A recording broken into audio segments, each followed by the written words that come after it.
City Vinayaka Sagar లో 3 అడుగుల లోపు గణేష్ విగ్రహాలకు నిమజ్జనం నిర్వహించే ఏర్పాట్లను ప్రభుత్వ జిల్లా యంత్రాంగం అనుమతించడంతో నగర గణేష్ ఉత్సవ సమితి 35వ వార్షిక వేదిక ఏర్పాటు చేశారు.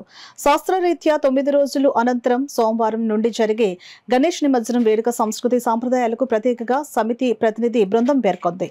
జగన్నాథపురం 2 వంతెనల నడుమ ఉన్న ఉప్పటేరు ప్రాంగణ ఆవరణంలోని వినాయక సాగర్ తో పాటుగా సిటీలో 1 town jetty, Godavari chamber of commerce jetty, బ్రహ్మంగారి మఠం వద్ద నిమజ్జనం నిర్వహణ కొరకు ఏర్పాట్లు చేశారు. భారీ విగ్రహాలు కలపడానికి వీలుగా గజ ఈతగాళ్ల బృందంతో భారీ క్రేన్లను నెలకొల్పారు. బారికేడ్లు, ఫ్లడ్ లైట్లు నిలిపారు. త్రాగునీరు, అంబులెన్స్, ఫైర్ ఇంజిన్ నిర్వహణ అందుబాటులో ఉంచుతున్నారు. ప్రభుత్వ శాఖల అధికారులు పర్యవేక్షణ చేపట్టారు. లోకమాన్య బాలగంగాధర్ తిలక్ వేదికగా సిటీ వినాయక సాగర్ రూరల్ సముద్ర తీరంలో పదాధికారుల ద్వారా ప్రశంసా పత్రాలు అందిస్తారని సమితి గౌరవ అధ్యక్షులు దూసర్లపూడి రమణరాజు తెలిపారు. మరి ఉప్పటేరునందు నిమజ్జనం చేసేటువంటి కార్యాచరణ వినియోగించుకోవాల్సిందిగా నగర గణేష్ ఉత్సవ సమితి కోరుతా ఉంది. అదేవిధంగా కాకినాడ రూరల్లో సూర్యారావుపేట వాకలపూడి సముద్ర తీరం వద్ద భారీ విగ్రహాలు అంటే జిల్లా వ్యాప్తంగా కూడా ఎక్కడ కలపడానికి అవకాశం లేదు కాబట్టి భారీ విగ్రహాలు ట్రాక్టర్ మీద, లారీల మీద వచ్చి ఇక్కడ సముద్ర తీరంలో కలుపుతారు. ఆ మేరకు అక్కడ గణేష్ నిమజ్జనాన్ని అందరూ కూడా జయప్రదం చేసుకోవాలని కోరుతున్నాం.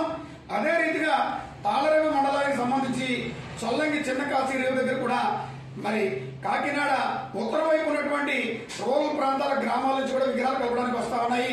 కాబట్టి అందరూ కూడా సమీకృతమయ్యి ఈ కార్యక్రమాన్ని ప్రశాంతంగా జయప్రదం చేసుకోవాలి.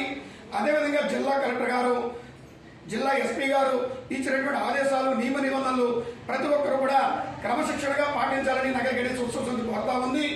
మరి జిల్లా వ్యాప్తంగా కన్వీనర్ గా ఎరిమిరెడ్డి మాలకొండ గారు, రూరల్ కన్వీనర్ గా రంబాల వెంకటేశ్వరరావు గారు, మరి సిటీ కో కన్వీనర్ గా సాలగ్రామ లక్ష్మీప్రసాద్ గారు, మరి అదేవిధంగా సీనియర్ పదాధికారులు, మరి ప్రస్తుతం ఉన్నటువంటి యువ పదాధికారులు అందరూ కూడా ఈ యొక్క నిమజ్జన నిర్వహణ వేడుకల్ని పర్యవేక్షించడం జరుగుతుంది.